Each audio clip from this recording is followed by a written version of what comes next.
So, Rabbi, uh, shall we start with the questions if they have Please, any? certainly.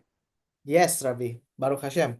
Bapak Ibu sekalian, sebelum kita memulai, tentunya eh, seperti biasa saya akan menanyakan apakah Bapak Ibu Saudara sekalian memiliki pertanyaan untuk ditanyakan kepada Rabbi, Bapak Ibu sekalian. So, Rabbi, eh, shall we... ada yang ingin ditanyakan? Atau kita bisa mulai dengan kelas Rabbi? Lanjut, lanjut. Dari Pak Nyanto. Lanjut yang lain? Mungkin Bapak-Bapak Ibu sekalian, saya mau Silakan dengar. lanjut, Mure. Lanjut, Bung Jen, Baruch Hashem. Baik, Rabbi, there are no questions. Maybe if there's any questions, maybe on the chat, I will let you know. Okay, But fine. at the point of time, in this time, there are no questions, so we can continue with your shiur. Baruch Hashem. Okay, good. Fine. Well, today I want to talk about a topic which is important, which is for everybody, for Jews and for Hasidei Umat HaOlam, for Noahides.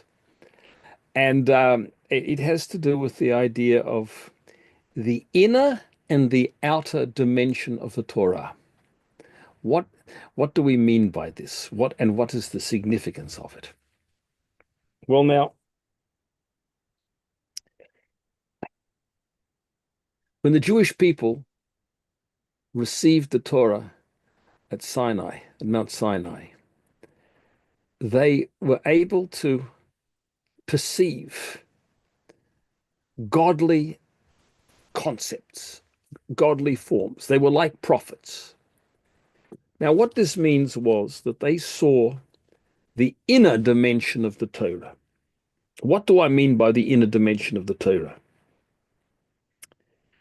The Torah, on the one, the Torah is an expression of Hashem. Obviously, we don't know who Hashem is. We can never grasp Hashem.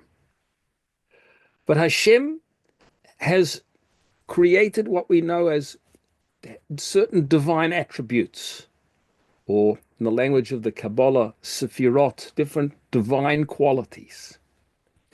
He didn't have to create these particular qualities, but he did.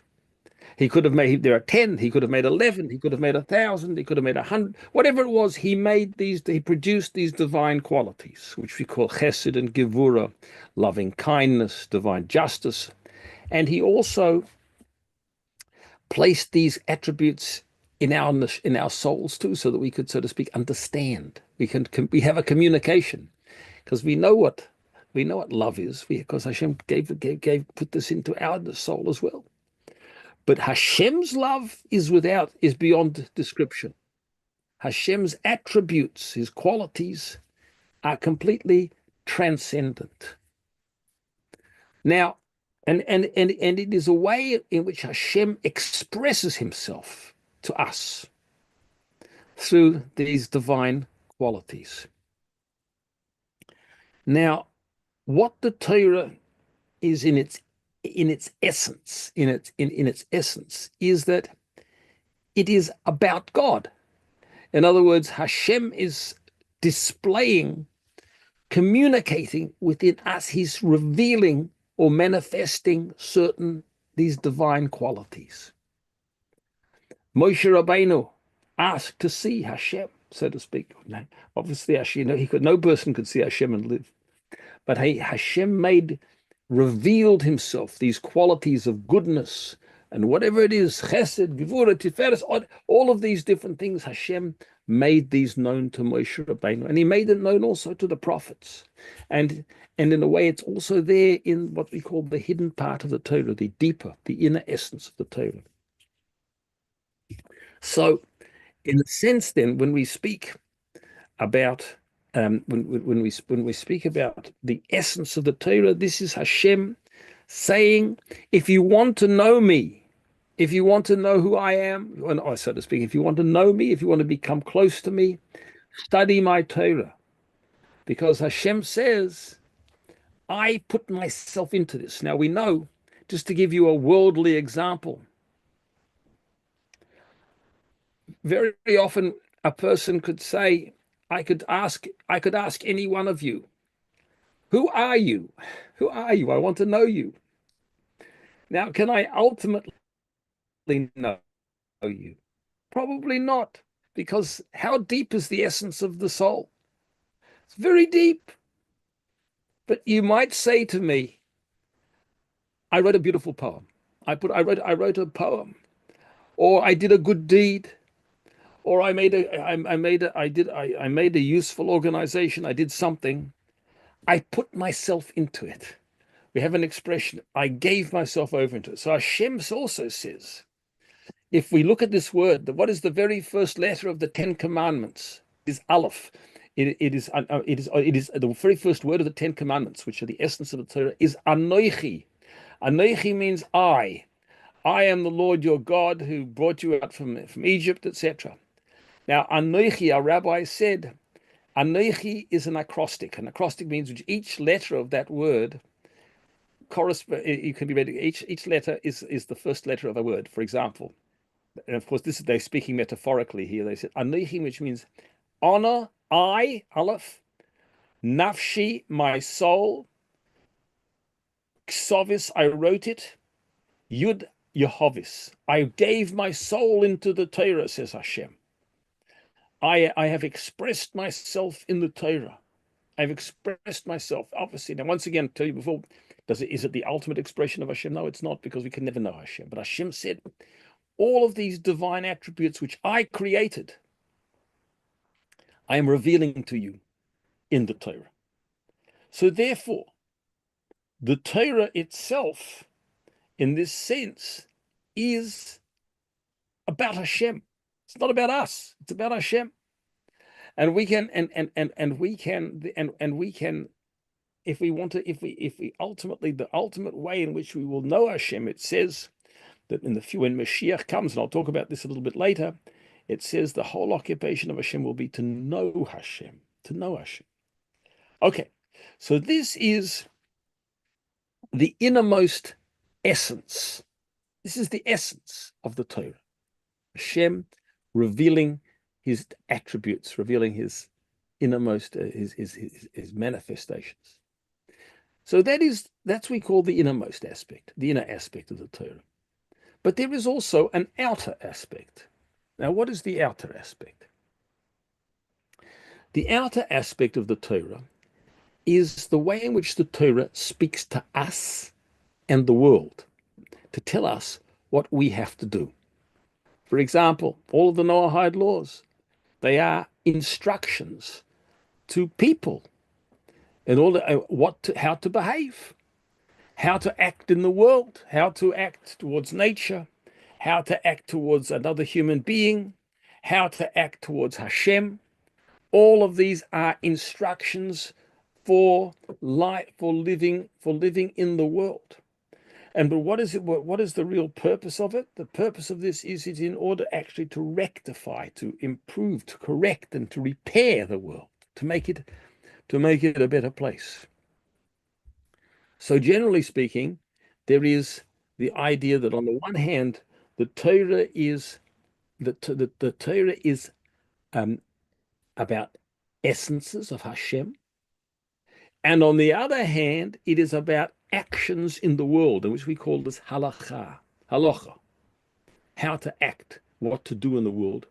And these halachas are there, as I mentioned before, to improve and correct oneself and the world.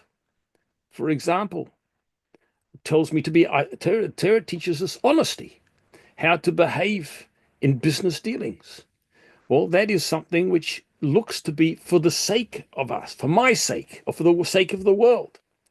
So here you have, and this is the, in other words, it is practical instructions for the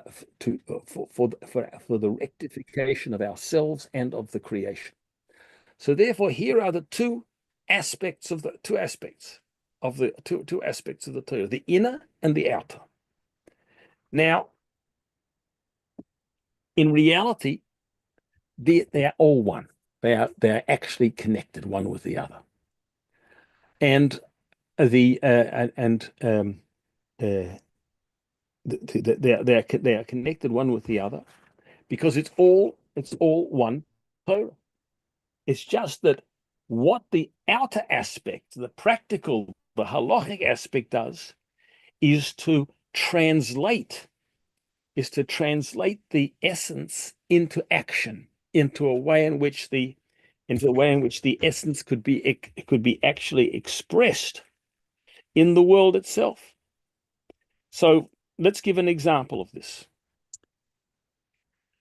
We say that the Noahide laws, there are 7 Noahide laws. Of course, each has a lot of detail. Now, these 7 Noahide laws correspond to 7 divine attributes. So what is actually happening here is that when I've given this example before.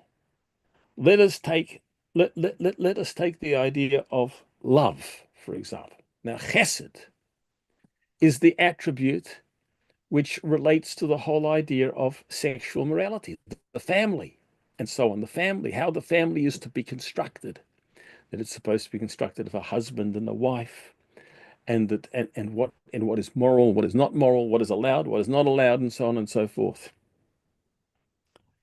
The family is what is the family itself? The family itself is an entity which is actually supposed to express the idea of love, the love of a man and a woman, and how this relates to the whole concept of what love is. That love is something which generates.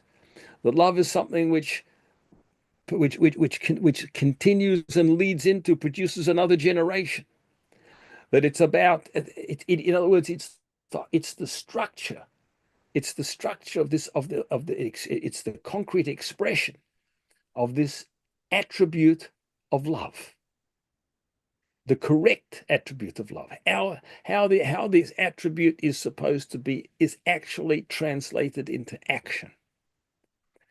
So we haven't spoken a lot about this idea, and I'm sure I'm not giving you much information about it. I don't have a huge amount because I'm not an expert in the inner dimension of the Torah. But nevertheless, we know that by carrying out the laws which relate to family morality, we are actually modeling ourselves on Hashem. We are coming to know Hashem. We are, and this actually is a very interesting thing because when I was involved in a lot of these public debates and discussion about things like homosexuality and things like this, what I wanted to say, I was trying to express myself, and I wanted to try to say is that the family is the way through following the laws relating to sexual morality, we are actually imitating God. We are actually imitating a divine attribute. Or Hashem. We are imitating Hashem. Why? Well, I'll give you some examples of this. The husband and the difference between a man and a woman also corresponds to the transcendent and the immanent aspects of the divine. The husband is a little bit more remote. That's like the encompassing level called Sovev Kolomim. The mother is the nurturing element, which, for example, we look at the way a child is conceived. How is the child? It takes the husband and the wife. They have to have a relationship. But then the baby is developed within the womb of the mother, and all of its parts, all of its limbs and organs are articulated within her. That is like the immanent aspect of the divine, looking after, nurturing all of the individual aspects. when the husband's contribution to that is he gives the possibility for it all, because the husband gives the seed.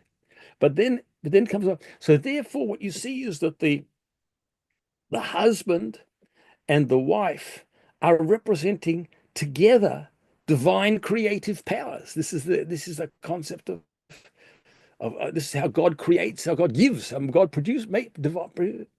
Another thing, for example, is that we find that the four letters of Hashem's name, Yud Kei Vav Kei, relate to the concept of Yud is the man, Hey is the woman, Vav is the son, and Hey in the last Hey is the daughter.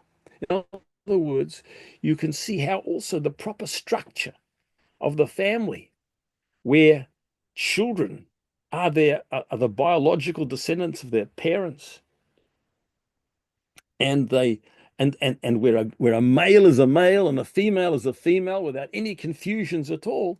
This is all a manifestation of a divine concept.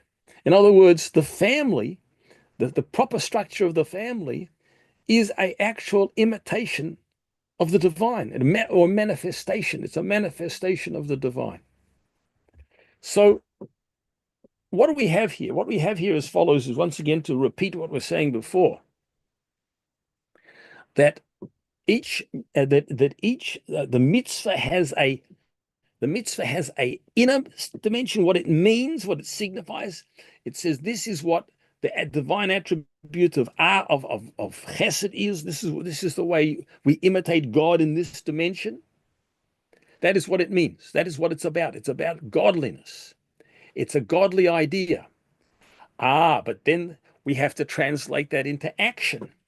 And that's where the actual practical halachas come, the practical laws which say, do this, don't do this, do something else. If you want, this is what marriage is. These are forbidden relationships. Here, in that respect, here the Torah is speaking to the world. So once again, this dual aspect, the inner and the outer. The inner aspect is that through the fulfillment of these commandments, we have actually formed, if you like, the vessel for this divine attribute, and we come to perceive this attribute, where we understand it. So that this is really, if you like, two aspects of Torah. On the one hand, I want to understand what is marriage all about as a divine concept. That's Torah. Knowing, and it's something about God. On the other hand, I want to bring it into the world. We have to fix ourselves, we have to fix the world to make sure that it represents this ideal. So basically these are the two aspects of Torah. One is Torah is knowing Hashem. The second is fixing the world. That's the external aspect. Right. So now we should know also that that when it comes to learning the mystic, this is also known as the mystical or the Kabbalistic dimension of the Torah. This is also something which is relevant to the Noahide world as well.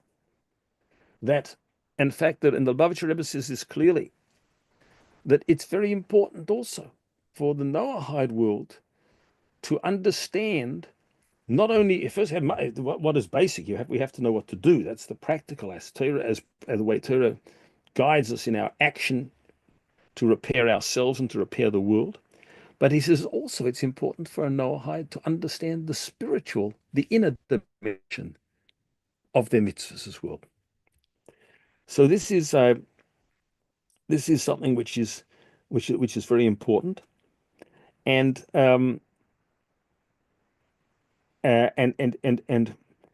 it's interesting also that in earlier generations, the inner aspect of Torah was not known widely by Jews. It's always been there. It's been in the Torah. It's part of the Torah. It's called the Kabbalah. It's called the mystical dimension, and it was there from the very beginning, from the giving of the Torah. But it was only known to a few individuals. as we get closer and closer to the times of Mashiach, where this knowledge will be spread out, where the knowledge of Hashem, so to speak, will be spread out throughout the world, it becomes more and more of an imperative for people to learn about this, to people to understand.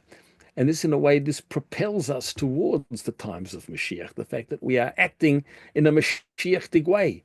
Just as in the times of Mashiach, we will be heavily focused on the in the inner dimension of Torah, the godly concepts.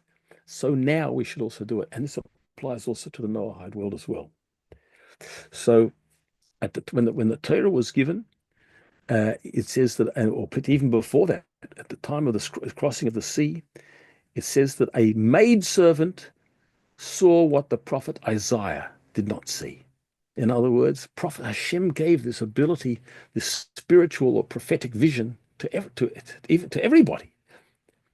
Now, that is what's going to happen in the times of Mashiach as well. And but for thousands of years, it was more reserved because we weren't fit for it. We weren't able to take it in the same way. But now, as we come closer to Mashiach, to know the essence of the Torah, to know that this is Torah, the Torah of Hashem, not just a Torah to fix the world, but a Torah of Hashem and about Hashem. That is something which is relevant to all of us. So I'll let you translate that, then I'll say something else afterwards. Yes, Rabbi. Before that, I would like to confirm something. Yeah, When you please. said in the early generation, the inner dimension of Torah, even not known by the Jews, are you Correct. Not saying that only to few people, only to a very few only people. to few people, yeah, which is the Nevi'im, right? So, are you referring to the generation after the Matan Torah? Because what I understand, Matan Torah, like what you said, even during the crossing of the Red Sea, the maidservant saw the vision that is even Eliyahu Hanafi cannot have it. So So you're what? asking a very, I hear what you say. I thank you for raising that question. I'll qualify what I said a little bit. The truth of the matter is, yes, in the age of prophecy, yes, this was widely known. The age of prophecy, the age of prophecy, which probably takes us, after, first of all, they came out of Egypt, and then we had the Right, prophecy. right, So and you had prophecy also into the time of the first Beis Hamikdash, the first correct, temple. But after that, prophecy recedes. It goes. And that was the prophets definitely, yes, they did know this. Then we have what we call the time of the Kabbalah. Now, Rabbi Shimon Bar Yochai, who wrote the Zohar. Now, he was the great Kabbalist. He one of the greatest the Kabbalists, if not the greatest. I don't know, but from then onwards, from the time of Rabbi Shimon Bar Yochai onwards, we find then that it goes into. That's when it goes in. It becomes a less revealed thing. It's only for individuals, but then as time goes on, particularly with the Arizal, and the Arizal in the 1500s, then already it's coming back. And the Arizal said we have to now, if we get closer to Mashiach, we now have to make this more known. And Hasidic thought does it even more. And now it's to the greatest extent that we are capable, even though, of course, it's nothing like what it's going to be in the times of Mashiach, but it's coming back. But so that's why it's appropriate for us to learn it now, to the extent that we can. all right. Saudara Rabbi, very clear. Good. So I will translate right now. Baruch Thank you. Hashem. Selamat pagi, Bapak Ibu sekalian. Senang bisa bertemu kembali bersama dengan Bapak Ibu semua. Dan kali ini kita akan lanjutkan pembahasan Taurat kita bersama Rabi yang kita kasihi, Rabi Cowen, Rabi Simon Cowen, Dr. Simon Cowen. Dan kali ini Bapak Ibu sekalian, sebuah topik yang sangat luar biasa dan saya yakin ini akan membuat kita memahami lebih lagi, dan sekaligus seharusnya setelah selesai dari kelas pengajaran ini kita menjadi tahu bahwa Taurat itu tidak sama dengan kepercayaan yang lain. Konsepnya jelas berbeda, ya. Rabi akan membawa kita terkait dengan dimensi dalam, inner dimension, ya, dimensi yang dalam, yang intrinsik, dan dimensi yang di luar, ya, outer dimension daripada Taurat, ya. Jadi Taurat itu memiliki dua dimensi tersebut. Oke. Nah, ini yang membedakan antara Taurat ya, pemahaman kita dengan kepercayaan lain. Jadi Taurat itu bukan hanya sekedar apa ya, bukan hanya sekedar kitab yang diturunkan dari langit tiba-tiba gedebuk gitu seperti jatuh gitu kan. Nggak seperti itu. Tetapi Taurat itu memiliki dua dimensi dan ini sangat-sangat luar biasa gitu ya. Bukan hanya sekedar buku yang diberikan lalu lu jalanin deh kayak gitu. Enggak seperti itu. Ya. Nah, kita akan bahas pelan-pelan dari mulai dari dalam, kita justru bergeraknya bukan dari luar ke dalam tapi kita dari dalam keluar, Bapak Ibu sekalian. Oke? Nah, jadi demikian. Ketika orang Yahudi ini kita mulai tolok ukurnya dari orang Yahudi menerima Taurat di Sinai ya. Nah, ketika orang Yahudi menerima Taurat di Sinai, itu mereka memiliki kemampuan untuk juga melihat dimensi terdalam daripada Taurat atau inner dimension daripada Tauratnya itu sendiri. Oke?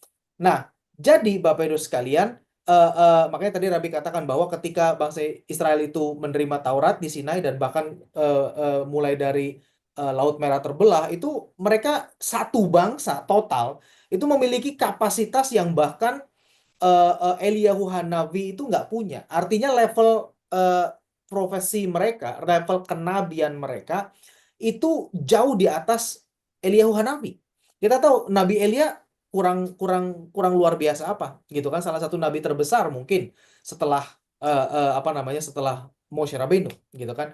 Tapi dikatakan bahwa yang terkecil dari bangsa Yahudi saat itu ketika mereka keluar dari Laut Merah dan menuju Sinai itu bahkan jauh lebih besar, jauh lebih tinggi levelnya, level profesi, level kenabiannya, ya. Dan perlu diingat, level kenabian ini bukan berarti level ngawang-ngawang yang bisa 5 cm di atas tanah gitu kan, terus manggil ini manggil itu, bukan seperti itu.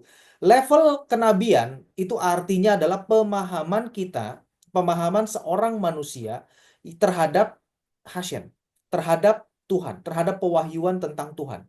Itu pemahaman tentang Tuhan. Itu adalah level kenabian, ya. Jadi bukan kayak tukang kuamnya, ya, sana sini, bukan. Nah, bangsa Israel itu bisa ngerti demikian, Bapak Ibu sekalian. Ya. Nah, jadi bangsa Israel saat itu tuh mengerti bahwa Taurat itu adalah ekspresi daripada Hashem. Nah, perlu dipahami di sini, saya juga bolak-balik ngajar ya kepada anggota Hasidic Umat Olam Indonesia, tentunya kita itu manusia. Kita punya otak yang luar biasa, yes, itu adalah anugerah daripada Tuhan, daripada Hashem. Tapi kita harus sadar sesadar-sadarnya bahwa kemampuan otak kita tidak akan pernah bisa memahami Hashem secara penuh. Jelas itu. Nah, tetapi Hashem ingin dirinya dipahami oleh manusia, ya, yang walaupun berbeda, ya kan, walaupun Hashem itu adalah sebuah pribadi yang sangat luar biasa, maha segala-galanya, tapi dia ingin dirinya itu bisa dipahami oleh manusia. Nah, tetapi tentu tidak akan sepenuhnya memahami esensi daripada Hashem. Maka dari itu, Hashem menciptakan, ini yang perlu kita pahami. Hashem menciptakan 7 atribut, Bapak Ibu sekalian, ya, untuk istilahnya manusia dapat memahami dia. Kalau kita mau memahami Hashem, kita harus memahami 7 atribut itu. Itu yang terbaik yang bisa kita pahami tentang Hashem. Ya, tidak sepenuhnya memang, betul. Tetapi itulah setidaknya kita bisa memahami sampai dengan bagian terdalam semampu kita sesuai dengan apa yang Hashem apa namanya buka kepada kita dengan 7 atribut itu, Bapak Ibu sekalian. Tadi Rabi memberikan sebuah contoh yang luar biasa. Bahkan kita aja ya terkait memahami ini ya. Kita sesama manusia ya. Kita tidak akan pernah bisa memahami esensi manusia secara penuh. Esensi jiwa, esensi neshama daripada manusia tidak akan pernah kita bisa pahami. Kenapa? Ya karena terbatas, ya kan? Yang bisa kita pahami adalah sifat-sifat daripada manusia ataupun rekan kita yang bisa kita pahami. Contohnya, dia adalah seorang seniman. Misalkan tadi Rabi ngomong begitu kan. Oh, dia itu orang yang positif. Pembawaannya santai. Lalu dia yang dia sukai itu adalah begini, ya kan? Dia nggak suka itu dengan hal-hal yang demikian. Nah, itu kan hal yang apa namanya, atribut yang bisa kita pahami dari si manusia lain ataupun kawan kita, gitu kan? Tapi apakah itu merupakan esensi dia sepenuhnya? Tidak. Tidak, Bapak Ibu sekalian, ya. Nah, demikian juga dengan Hashem. Nah, Hashem memberikan tadi menciptakan 7 atribut untuk kita bisa memahami dia, ya kan? Nah, Karena Hashem mau kita juga memahami dia, ya kan? Maka 7 atribut tersebut itu juga ada di dalam neshama kita, ada di dalam diri kita. Jadi tinggal beresonansi, tinggal disambungin aja. Ibaratnya kayak listrik. Ini saya tambahkan sendiri, Bapak Ibu sekalian. Kayak kita lagi bikin apa namanya instalasi listrik, ada kabel warna-warni kan? Ya mungkin kalau listrik cuma 3 kabelnya, biru, merah, sama hitam, gitu kan? Tapi kalau kabel yang lain, misalkan kabel komputer, itu kan warnanya bisa macam-macam. Ya kan, putih aja, ada yang putih dicoletin orange, ada yang putih dicoletin biru, segala macam, karena berbagai macam keperluan. Itu tinggal disambungkan, ya kan, yang sesama warnanya itu disambungkan. Nah, itu artinya kita sedang beresonansi dengan Hashem, kita sedang mengenal Hashem, Bapak Ibu sekalian, ya. Nah, jadi apa namanya, itulah yang dimaksudkan dengan Taurat, Bapak Ibu sekalian. Taurat itu kan bahkan dikatakan apa namanya ketika Hashem memberikan Taurat kepada bangsa Israel, dimulai dengan perkataan Anochi Hashem Elohecha, dan selanjutnya Akulah Hashem Elokimu, Elokim kalian, yang membawa kalian keluar dari Mesir. Digunakan kata Anochi, ya kan? Nah, Anochi ini dijelaskan oleh para rabi besar juga merupakan akrostik. Akrostik itu artinya setiap huruf itu seperti singkatan, kayak singkatan gitu ya, kayak misalkan kayak apa ya, kayak SIM, SIM, surat izin mengemudi. Nah, kayak gitu. Ini Anochi itu juga akrostik gitu kan. Akrostiknya itu biar singkat kita terjemahkan saja.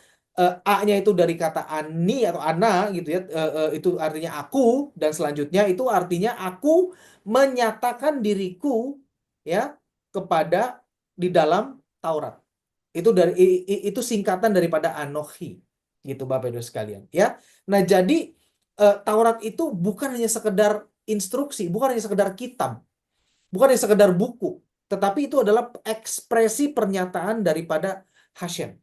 Ya, nanti kita akan bahas beberapa saat lagi terkait dengan ekspresi seperti apa sih dengan Hashem ini, gitu kan. Nah, tapi yang jelas sekarang di bagian inner, di bagian dimensi terdalam daripada Taurat, itu adalah ekspresi dari Hashem yang diwujudkan dengan 7 atribut itu tadi. 7 itu kan sefirot ya, yang kalau anggota Hasidai Umat Olam harusnya sudah paham ya, Chesed, Gevura, Tiferet, dan semua sampai dengan Malchut, 7 atribut itu, Bapak Ibu sekalian. Ya, nah itu inner dimensi daripada Taurat, ya, dimensi terdalam. Dimensi luarnya, outernya, itu adalah bahasa manusia. Ya, makanya digunakan bahasa manusia, bahasa Ibrani, ya, untuk menjelaskan bahwa inilah yang harus kamu lakukan agar kamu beresonansi dengan aku, agar kabel merahnya ketemu kabel merah, kabel birunya ketemu kabel biru, gitu loh. Kabel merah yang ada di manusia ketemu dengan kabel merah yang dari Hashem. Atribut Chesed yang ada di manusia ketemu dengan atribut Chesed yang ada di Tuhan. Nah, itu kan koneksi, Bapak Ibu sekalian. Ya, nah jadi kembali kalau Bapak Ibu sekalian juga ingat pengajaran saya terkait dengan mitzvah melakukan Taurat, itu sebenarnya koneksi.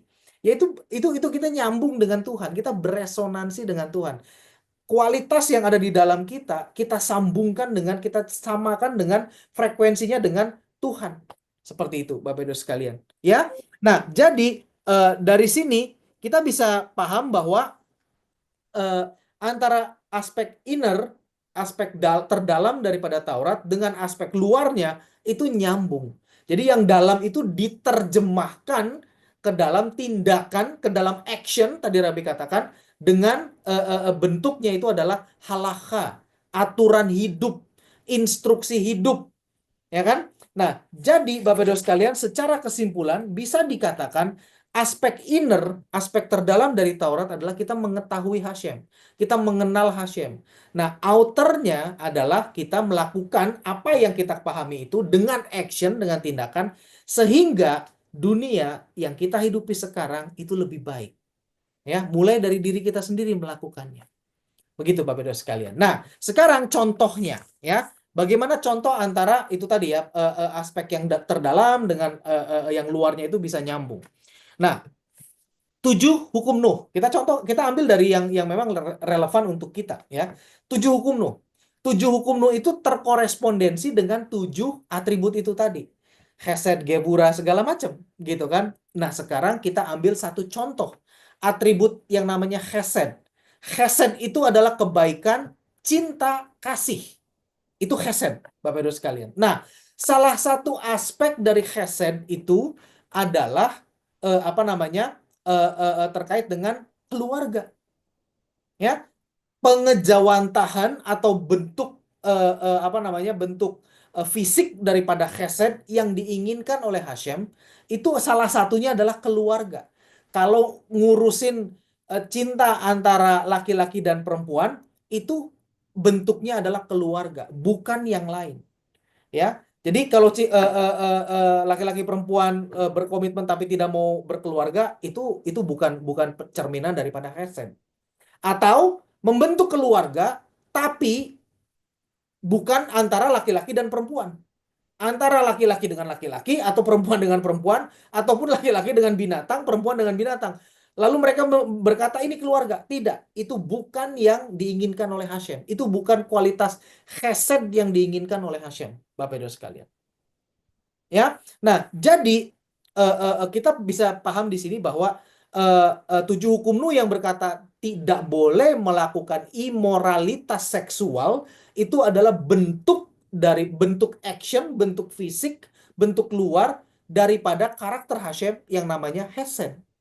Ya, nah jadi dengan kita menjalankan, kita manusia ya, kita menjalankan instruksi Taurat terkait dengan membentuk sebuah keluarga yang benar antara laki-laki dan perempuan dan motivasinya benar yang pernah kita pelajari, ya, maka kita sedang menjadi model daripada Hashem, sedang menjadi imitasinya Hashem, Bapak Ibu sekalian, ya.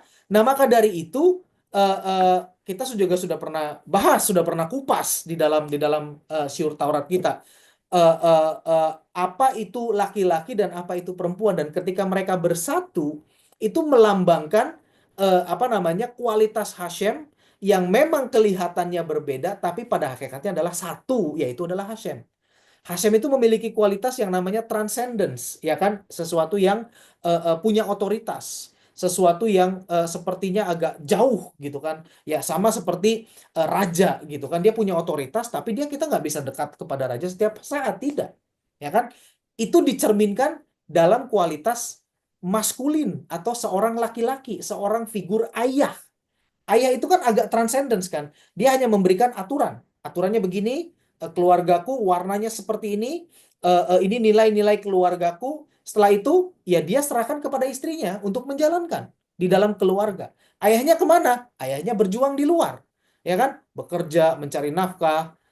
Mungkin juga harus ada, kalau zaman dulu bahkan mungkin bisa berbulan-bulan gitu kan. Kalau ayahnya seorang saudagar, pergi keluar kota, pulang lagi gitu kan. Nah, yang di dalam rumah itu adalah istri perempuan yang memang sifatnya adalah immanence, yang selalu beserta dengan anggota keluarga, Bapak Ibu sekalian. Ya. Nah, maka dari itu bukan kebetulan juga kenapa manusia itu apa namanya ketika ingin berreproduksi, ya, bayinya, anaknya itu adanya di dalam kandungan ibunya, ya kan, adanya di dalam kandungan ibunya. Ibu kita nggak bertelur kan, ya kan, ya beda dengan binatang gitu kan. Lalu mungkin kita ada yang tanya, ini saya tambahkan sendiri ya, ada yang tanya kalau begitu bagaimana dengan hewan berkaki 4 mamalia, more, mereka kan juga mengandung. Ya betul, karena Hashem menciptakan tingkatan-tingkatan seperti itu. Makin tinggi tingkatannya itu makin mendekati Hashem, sampai yang paling mendekati dan paling bisa mengimitasi Hashem adalah manusia. Ya, jadi jangan salah, jangan berkata bahwa binatang juga bisa mengimitasi Hashem. Dia punya level memang lebih tinggi daripada burung, jelas gitu kan, binatang berkaki 4 mamalia. Nah, tetapi dia tidak akan bisa memiliki karakteristik kualitas daripada Hashem. Dia nggak bisa apa namanya mengeluarkan chesed, melakukan chesed seperti yang Hashem inginkan, enggak. Nah, maka dari itu sekaligus kalau kita manusia, ya, kita bertindak tidak sesuai dengan 7 atribut tadi, kita itu boleh dikatakan nggak ada bedanya dengan binatang. Kita harus ngacaknya seperti itu, Bapak Ibu sekalian. Ya, luar biasa di sini. Nah, kita lanjutkan. Tetragrammaton Yud K Vav K itu juga melambangkan keluarga. Ada 4 kan, Yud K Vav K. Yud itu adalah ayah, K itu adalah ibu, Vav Yud K Vav, ya Vav Vav itu adalah anak laki-laki, dan K yang terakhir itu adalah anak perempuan. Jadi ini melambangkan sebuah keluarga yang memang Hashem inginkan, yang dari seorang ayah dan seorang ibu bisa melahirkan anak laki-laki dan bisa melahirkan anak perempuan. Itu Bapak Ibu sekalian. Ya. Nah, jadi keluarga itu adalah salah satu bentuk manifestasi daripada chesed, daripada atribut ilahi yang namanya chesed, Bapak Ibu sekalian. Ya. Manifestasi lainnya ada nggak? Ada persahabatan sesama manusia, chesed kepada sesama manusia, itu ada. Tapi ini kita lingkupnya terkait dengan yang kita bahas terkait dengan salah satu contohnya adalah keluarga. Ya, jadi jangan salah.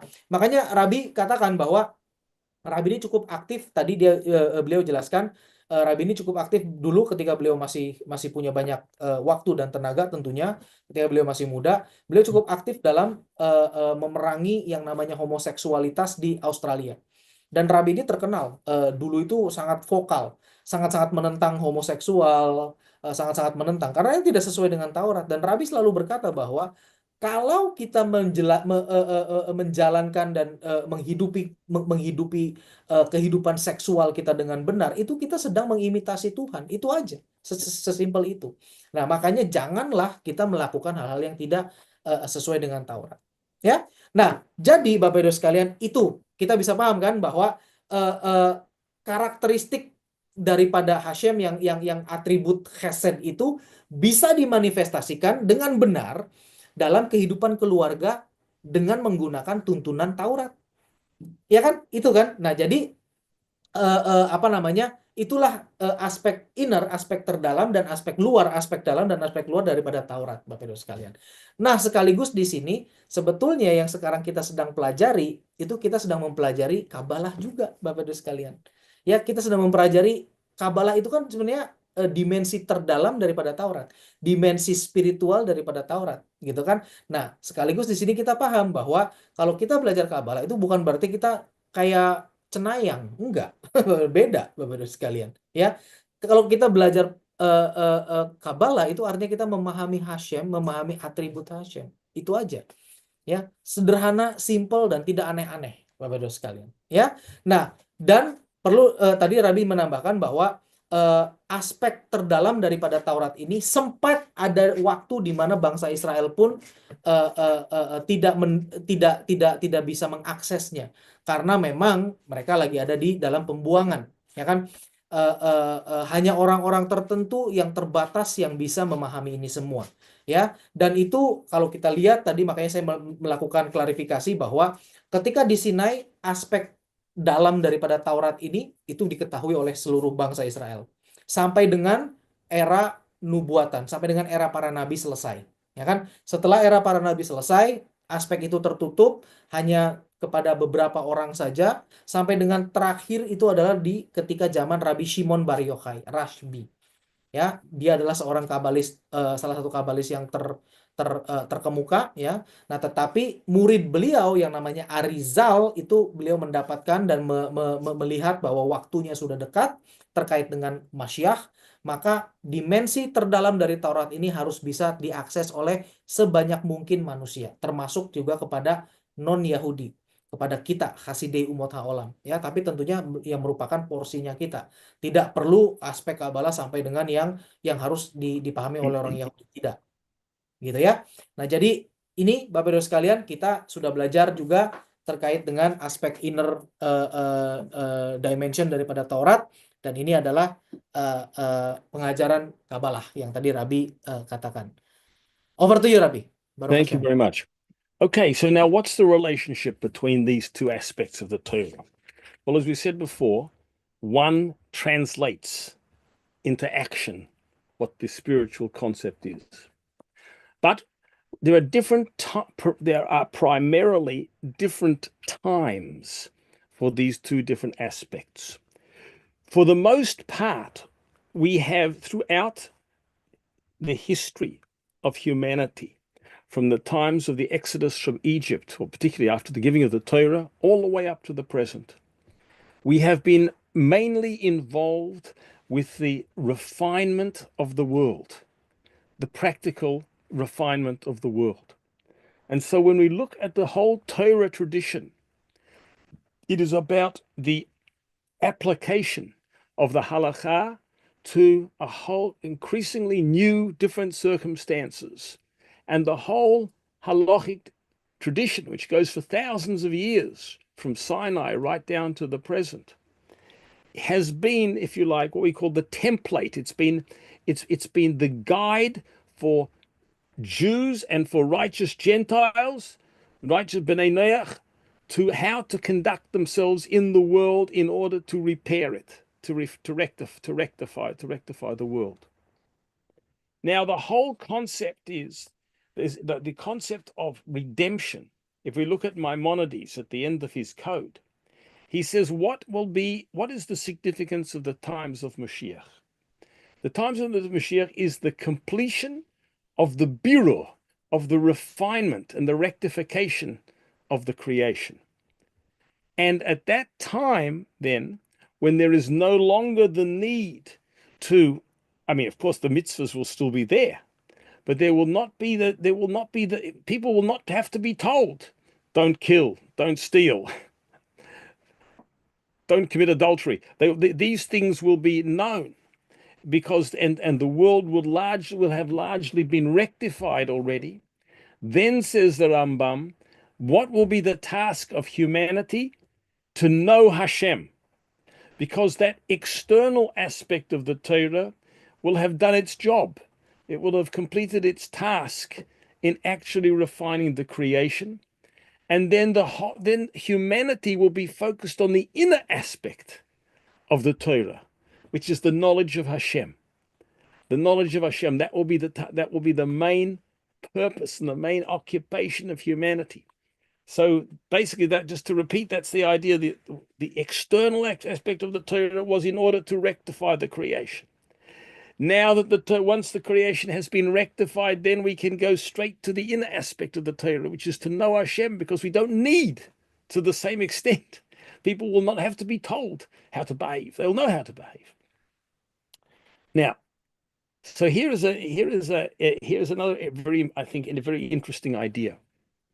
We talked before about the relationship between the inner and the external aspect of the Torah. The function, the purpose of the external aspect of the creation is in order to make the world into a vessel, into a keli, a vessel, in which this divine essence can be revealed. Now let's look at the time of Adam and Eve in the Garden of Eden, in Gan Eden, right? So that in that very short period before Adam sinned, right? Because when Adam sinned, then that led to another.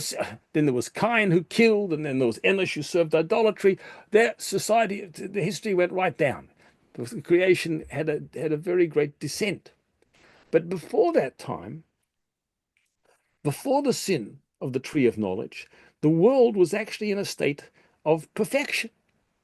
And because the world was in a state of actual perfection, there was very little there was a potentiality for sin, but no actuality of sin. Therefore, the divine essence of the Torah could manifest itself in the world. And we see that. So, and what you have there is, for example, that Adam and Eve, they were immortal. They were not going to die. They had no need to. They did not need to work. They had all of their everything was there for them. Hashem, so to speak, godliness was manifest spontaneously in the creation. No death, no work, no. You have an abundance. You have spontaneity of godliness and so on. And exactly the same thing is in the times of Mashiach. The times of Mashiach, it says, there will be abundance. There will no longer be conflict in the world, and then actually, even a later stage, it says that that there will be a change in physical nature. It says even the animals will stop killing each other. According to the Ramban, since the animals became predators. Animals began to kill each other only after the Chet Eitz Hadas. and also all sorts of miraculous things, the way in which the earth will produce finished products. Nowadays, we have to make a loaf of bread. We have to, as I Wow. mentioned before, we have to plow the land. We have to sow the land. We have to harvest the land. We have to, so many steps to get a loaf of bread. So Chazal, the rabbis say that in the times of Mashiach, bread will come out of the earth. Hamoitzi lechem min haaretz. The bread comes straight, all of the stages which are associated with a disrupted community. In other words, where the divine essence is healed, is hidden, where there's an interruption between a sort of hefsek, a blockage between the world and the Dvar Hashem, the essence. There's a blockage between the essence and the existence. And so therefore things come down slowly. It takes time. Everything is processed with interruption and delay. So when the world has become a vessel for godliness, then you have automatically a manifestation of a transcendent essence of godliness in the world. So that is what I'm bringing out now is that the funk when the funk, it's not just that the times of Mashiach we will then focus on the inner aspect. It's also, in addition to that, is that the world will have become a vessel for it, and so there is no longer this concealment there's no longer this concealment of the divine, and the essence is manifest inside the reality, the existence of the world itself. The Torah does not now have to work on the existence to make it into a vessel. It is become a vessel. And so the essence is apparent. And the essence is of a completely different order. The essence is of a transcendent quality, without delay, without cause, without process, without blockage, without everything which we call nature. It's interesting. The word nature is called, in Hebrew, it's teva. Teva. Now, the word teva is associated with the word of drowning. Tuba'u b'yamsuf. The Egyptians drowned. Tuba'u b'yaf. They drowned in the sea of reeds. Tuba'u means now godliness is drowned. It's hidden. It's concealed. But then when nature is no longer a blockage, a concealment, and an interruption to God, to the divine, then you have the idea that this divine essence is automatically and spontaneously known. So therefore, it's not just that we will know God, we'll know the essence, but the essence will act in the world. The essence will illuminate the world. And there is the famous. I've spoken about this before. We speak about the Isaiah wall. Remember in the United Nations, there's a wall there which says that they will beat their swords into plowshares and their spears into pruning hooks. That comes only after the other verses. It says, when Mashiach is there, the world will be fixed. The light of Mashiach will shine out. The nations will say, "Let us go up to the house of God, the God of Jacob, and he will teach us his ways, and we will walk in his paths. For out of Zion will go forth the law and the word of Hashem from Jerusalem." And it says Mashiach will judge between the nations, etc.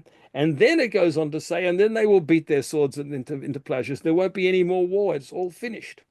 Because this is a time when the Torah lights, when you have the light of the Torah, which has automatically affected the world. And I just conclude by saying that there are two ways. There are two ways, it seems, in which the world can be changed. The main way is, it's a way of engagement and involvement in the world. We have to go and we have to work, and we do mitzvahs as we work. This is called derech hitlabshut, that we have to become enclosed in the world, involved in the world to change it. It's a struggle, it's an effort. Then there is another way, this is the concept of the light of the Torah, which automatically dispels and removes the golus. Now, obviously, Hashem wanted that we had to have it the other way. We had to go through halacha and involvement in the world and do all the mitzvahs which are associated with working and living and all of these things. This is all in order to refine it. But then, as we get close to the end, then the light of the Torah is what finishes it all off. It's through the light of Mashiach and the light of Torah and so on, which finally pushes away the darkness. And that may also be a reason why, as we get closer to Mashiach, we also begin to study the inner aspect of Torah more and more from the times of the Arizal onwards. That even though our main task is to do practical halacha, to carry out the laws, still, because we are getting close to that time of Mashiach, when light, not just battling with darkness, but light itself will be a factor in removing darkness, that we begin to deal more with this inyan, more with this concept of the inner aspect of the Torah, and to learn it. And actually, and as I mentioned before, the Rebbe says that this is something for a Noahide to learn not just the halachas, but also the inner aspect, to dwell with the essence and the light of the Torah, as well as its practical laws. And the more we do this, the more sensitive we become to the spiritual essence of the Torah, as well at the same time, more receptacle for it. So there we are. I'm sorry, I hope that's clear. Yes, Rabbi. I'll translate, but I have questions coming up. So if you can address, then yes, we are happy to let you go. I'll translate afterwards. Good. So the question is about the situation during the Red Sea crossing up to the Matan Torah, whereby you also said earlier that all the prophecy level of the Israelites at that time is really reaching the peak high, even higher than Eliyahu Hanavi. So the question is, because at that time we know that not just the Jews were going out to Egypt, to the Sinai, there are also the mixed multitude, which is the HaRav joining. So the question is that the level of prophecy, that high level of prophecy, also impacted the HaRav, or is it only for the Jews, Rabbi, at the time? It's a good question. The truth is, the HaRav, of course, these were people whom Moses had converted. Now, I mean, you didn't yet have full Judaism because the Torah hadn't been given. But in some sense, Moshe Rabbeinu did convert them, but they were not of the highest quality. So, in other words, they weren't the best kinds of, there were a lot of difficult elements there. Did they also see it? Good question. I don't know. I mean, maybe when you speak about a maidservant, that was a moral maidservant, not an, not.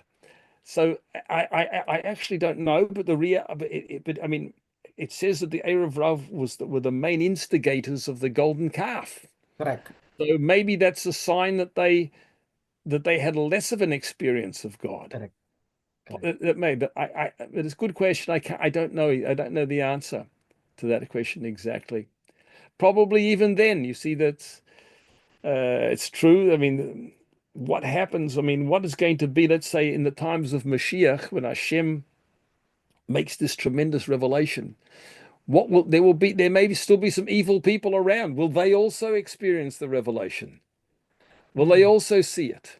In other words, is it possible sometimes, even nowadays, let's say if Mashiach comes now, please God, there will be evil people. There are not good people around. Will they receive this revelation, or will they not receive this revelation? Will they be open to it? Will they be able to see it? It's a similar question in some ways. I'm not sure, but actually, I'll tell you what it does say. One thing it does say is that when Mashiach comes, the light will be so great and so strong that it will actually affect everybody.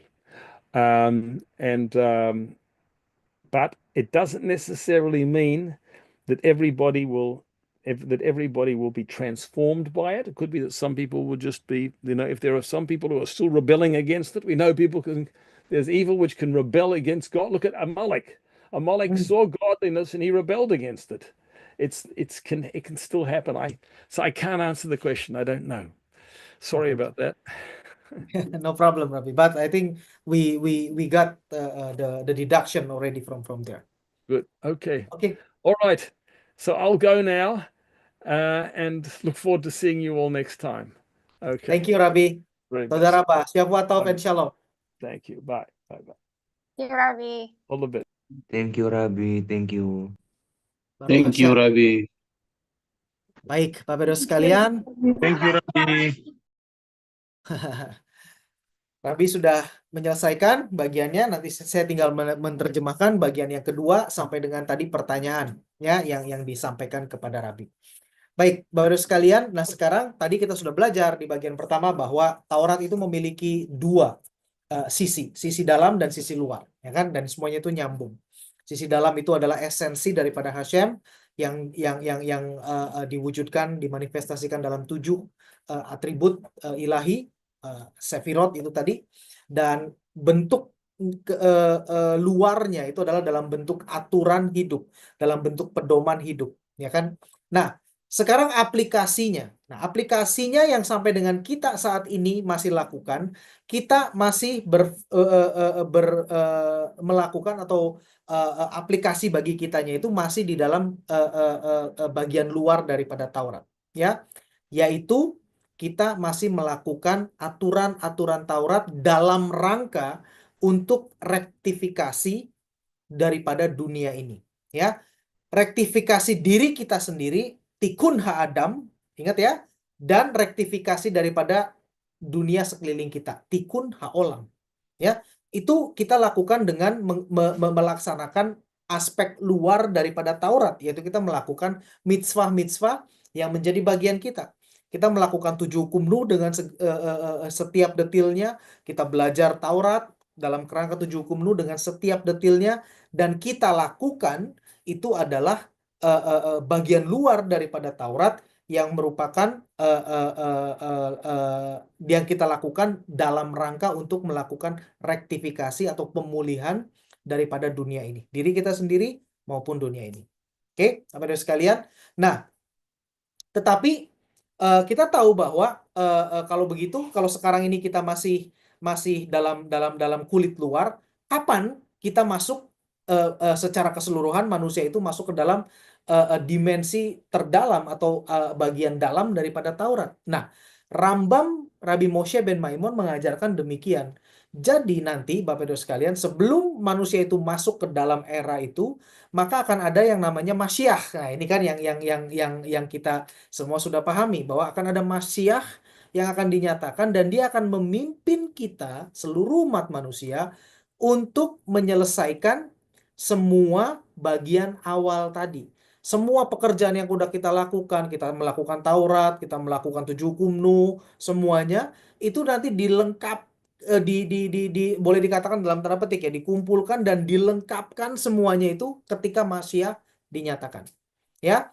Nah, lalu setelah itu dunia sudah berfokus kepada bagian yang dalam, ya. Nah, jadi kalau bayangannya sekarang ini seperti ini, Bapak Ibu sekalian. Kalau sekarang kita ini kan, kita yang melakukan Taurat dengan orang yang tidak melakukan Taurat seperti tidak ada bedanya, ya kan? Nah, tapi seharusnya dengan kita mempelajari Taurat dengan sungguh-sungguh, Bapak Ibu sekalian, dengan kita memahami tadi bahwa kita itu, Taurat itu memiliki aspek dalam juga, ya, inner aspek, kita bisa menemukan sukacita yang berbeda ketika kita melakukan Taurat, ya kan? Nah, jadi ketika kita menikah dengan sesuai dengan aturan Taurat, laki-laki dengan perempuan, membangun sebuah keluarga, kita bekerja di kantor, mempraktekkan hukum Taurat, bisnis kita sesuai dengan Taurat, kita berhubungan dengan sesama sesuai dengan Taurat. Kalau kita mengerti ada dimensi dalam daripada Taurat, kita merasakan resonansi itu, merasakan nyambungnya kabel merah kita yang di jiwa kita dengan kabel merahnya Hashem. Hesetnya kita dengan hesetnya Hashem. Gefurahnya kita dengan gefurahnya Hashem. Tiferetnya kita dengan tiferetnya Hashem. Itu kita sekarang kalau yang kita sudah belajar itu kita bisa, Bapak Ibu sekalian. Nah, tapi kalau kita lihat, sepertinya kan tidak ada bedanya ya dengan secara kulit luar itu nggak ada bedanya dengan orang yang menikah tanpa pemahaman Taurat, orang yang melakukan kebaikan tanpa pemahaman Taurat. Sepertinya nggak ada bedanya kan. Nah, itu sekarang memang iya, karena dunia itu sekarang ini adalah di mana aspek ilahi itu benar-benar tertutup. Jadi sepertinya tidak ada dampaknya, sepertinya Bapak Ibu sekalian. Tapi percayalah nanti ketika Masyiah dinyatakan, itu kita akan melihat, oh yang kita lakukan itu ternyata dampaknya begini, begini, begini, dan begini. Dengan pemahaman kita yang sudah mengerti, Bapak Ibu sekalian. Ya, nah ini semua kenapa hal ini terjadi? Karena memang dunia alam semesta kita itu dalam bahasa Ibrani itu disebut sebagai teva. Ya, teva itu artinya nature, alamiah, dunia alamiah kita sekarang ini. Dan teva itu juga memiliki arti adalah tenggelam atau tertutup, tenggelam. Jadi ya memang aspek ilahinya kayaknya nggak muncul gitu loh, tidak wah gitu kan, tidak bisa dirasakan bahkan oleh kita sendiri, oleh kita yang melakukannya. Nah, tapi jangan lelah Bapak Ibu sekalian, jangan capek. Percaya dan pahami bahwa itu kita akan ada di era saat dimana nanti ketika divine revelation atau apa namanya aspek ilahi itu benar-benar terbuka sekali nyata dan kita akan bisa melihat wow, ternyata yang kita lakukan itu begitu ya. Dan Be'ezrat Hashem ketika kita hidup di saat yang dijanjikan itu, kita akan merasakan ketika kita melakukan sesuatu sesuai dengan Taurat, kita bisa merasakan bagaimana interaksi kita dengan Hashem itu sangat real, Bapak Ibu sekalian. Ya, sama bahkan mungkin lebih daripada ketika Adam dan Hawa sebelum makan buah pengetahuan. Ya kan, setelah makan itu kan tentunya banyak sekali kan, makanya dikatakan bahwa setelah Adam dan Hawa makan buah pengetahuan itu dunia itu seperti kayak terputar turun, pelanggaran demi pelanggaran. Kain melanggar, lalu Enosh melanggar, segala macam sampai akhirnya direktifikasi oleh Abraham terus sampai dengan kita saat ini. Jadi seperti balik lagi. Nah, nanti keadaan kita itu akan seperti itu, di mana aspek ilahi itu tidak lagi terselubung, tetapi sangat nyata. Ya, tadi Rabbi memberikan contoh lagi terkait dengan apa namanya masalah makanan. Sekarang orang bikin roti, bikin makanan itu harus mencangkul tanah, menggarap sawah, menanaminya, menyemai segala macam, dipelihara, lalu dituai, lalu dijadikan beras, digiling, jadikan gandum, jadikan tepung, apa segala macam untuk dimakan. Prosesnya panjang. Nah, kalau nanti dan ketika zaman Adam dan Hawa belum makan buah itu ya, itu dikatakan bahwa roti itu tumbuh dari tanah. Makanya blessingnya adalah hamotzi lechem min haaretz, Bapak Ibu sekalian. Nah, saat itu terjadi, maka fokus manusia itu udah bukan di bagian luar lagi, tapi sudah ke bagian dalam. Ya, sudah nanti mungkin ini yang saya bayangkan Bapak Ibu sekalian ya, bahwa ketika nanti kita hidup berkeluarga sesuai dengan Taurat, kita akan bisa merasakan bagaimana Hashem juga ada berinteraksi dengan kita di keluarga kita. Ketika kita keluar, ketika kita melakukan sesuatu, kita juga bisa merasakan Hashem real gitu loh. Seperti ya memang nggak bisa kebayang sih, tapi ya kita tunggu aja nanti gitu kan, karena kan tidak akan pernah ada yang bisa membayangkan ya. Nah, jadi Bapak Ibu sekalian, maka dari itu yang perlu kita pahami terakhir, yang pesan daripada Rabi adalah saat ini Hashem masih menginginkan dua hal dalam diri kita ya. Yang pertama, kita tetap melakukan sisi luar daripada Taurat, yaitu terlibat dengan dunia ini. Melakukan sisi bagian luar daripada Taurat, yaitu adalah mitzvah, yaitu adalah aturan hidup, pedoman hidup, itu hanya bisa dilakukan bila mana kita terlibat dengan dunia ini. Ya kan? Kita menikah, kita membangun keluarga yang sesuai dengan Taurat. Itu salah satu yang bisa kita lakukan, ya kan? Makanya kalau misalkan ada yang berkata bahwa kalau mau berkenan kepada Tuhan itu tidak boleh menikah, itu salah total. Bagaimana mencerminkan hesetnya Tuhan dalam keluarga kalau nggak nikah? Ya kan? Beda sekali di sini gitu. Lalu bekerja segala macam itu dimensi daripada Taurat. Hashem, dengar baik-baik, Hashem masih menginginkan kita untuk melakukan itu. Jangan tinggalkan. Ya, jangan hidup menyendiri di pucuk gunung sendirian, menyepi, meditasi. Salah. Itu tidak sesuai dengan Taurat. Ya, Hashem masih mau kita lakukan itu. Dan pada saatnya nanti seperti dikatakan di dalam Yesaya 2, ketika Mashiach dinyatakan, terang Taurat itu akan menyelesaikan semuanya. Ya, itu yang akan terjadi dan itu biarkan itu nanti pada saatnya. Nah, sekarang bagian kita itu adalah pertama kita belajar tetap melakukan Taurat. Nah, baru Hashem kita terutama yang di Hasidei Umot Haolam Indonesia, kita sudah terus belajar dimensi terdalam juga. Artinya apa? Kita siap-siap, kita mempersiapkan diri untuk kita bisa ada di zaman Masyiah, kita nggak kaget, kita nggak shock, kita nggak katrok, Bapak Ibu sekalian. Karena kita setidaknya sudah memiliki dasar. Ya, tinggal nanti Masyiah melanjutkan. Nah, saya nggak ngerti nih kalau ketika orang-orang nanti pada saat masih dinyatakan masih ada orang-orang yang masih belum memahami bagian dalam dari Taurat, apakah ada atau tidak? Tadi Rabi di bagian ketika beliau menjawab itu, ya kita nggak tahu. Tapi mungkin masih ada, masih aja ada. Tapi ya biarkanlah itu nanti Hashem yang menangani, gitu loh. Tapi yang jelas kita yang diberikan karunia ya sudah memutuskan untuk hidup sesuai dengan Taurat, gunakan kesempatan ini untuk terus belajar Taurat dan lakukan Taurat sambil kita belajar inner dimension daripada Taurat. Yaitu kita mempersiapkan diri untuk kita bisa nggak katrok, nggak kaget ketika nanti Masyiah dinyatakan. Itu Bapak Ibu sekalian. Yang tadi Rabi jelaskan ya di bagian kedua. Nah, sekarang saya akan terjemahkan terkait dengan jawaban Rabi. Ada satu pertanyaan diajukan oleh Pak Nyanto. Pertanyaannya adalah ketika di Sinai bahwa dikatakan bahwa level pewahyuan, level nubuatan itu sangat luar biasa. Kita semua tahu saat itu ada yang namanya HaRav, ya kan? Apakah level itu juga melanda atau dialami oleh HaRav?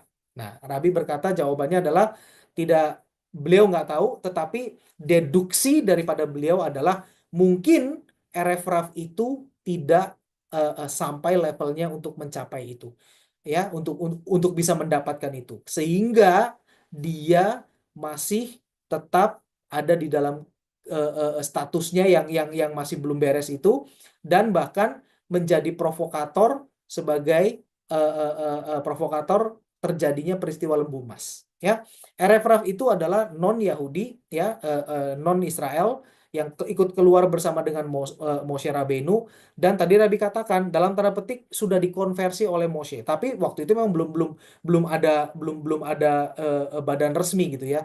Jadi Moshe saat itu berbelas kasihan dan ingin memberikan kesempatan kepada mereka, dan Moshe juga berargumentasi dengan Hashem, ya kasihanlah mereka mau kok.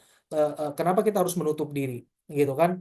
Ya Hashem berkata, ya sudah, kalau emang itu yang menjadi keputusanmu silahkan gitu kan. Nah, makanya ketika terjadi anak lembu emas gitu kan, peristiwa itu Hashem ngomong umatmu. Siapa namanya, Hashemnya bilang ke Moshe itu adalah umatmu, bukan umatku. Jadi itu orang-orang yang kau beri izin, itu yang bikin kacau di situ gitu ya. Nah, jadi tadi Rabi katakan ya mungkin karena memang belum ada infrastrukturnya, dan juga mungkin prosesnya juga tidak ada sesuatu yang holistik gitu ya, yang baik, belum terformulasi. Makanya mereka masih ada bagian hal yang memang tidak beres gitu kan, sehingga mereka masih mungkin ya sisa-sisa yang dulunya masih nyantol ya kan. Nah, sehingga mereka masih bisa melakukan seperti itu ya.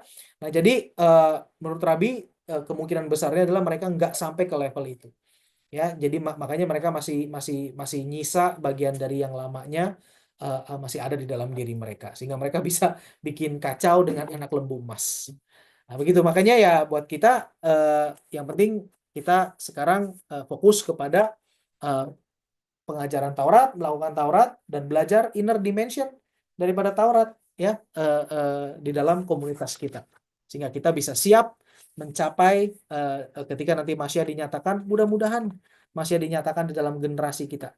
Kalau Masya dinyatakan di generasi kita, kita sudah siap. Kalaupun tidak dinyatakan di generasi kita, baru Hashem. Tidak masalah. Hashem pasti akan bangkitkan kita nanti di akhir zaman. Dan kita akan mendapatkan bagian di olam haba. Luar biasa sekali. Baik, demikian yang bisa saya sampaikan. Sudah saya terjemahkan semuanya, Bapak Ibu sekalian. Semoga pengajaran kali ini juga menambah pemahaman kita dan memperkuat pemahaman kita tentang Taurat, membuat hidup kita menjadi semakin efektif terus, dan itu tadi, tetap nyambung dan sefrekuensi dengan atribut Hashem. Baik, sudah selesai. Saya persilakan Bapak Ibu sekalian untuk kembali melakukan aktivitas bersama dengan keluarga. Sayangi keluarga Bapak Ibu sekalian, limpahi dengan cinta kasih, lakukan Taurat, dan tetap semangat sampai Masya dinyatakan. Baruch Hashem. Leitraot, Shavuot Tov, dan Amin. Shalom. Bapak Ibu Saudara apa sekalian. mau Saudara Baruch apa? Hashem.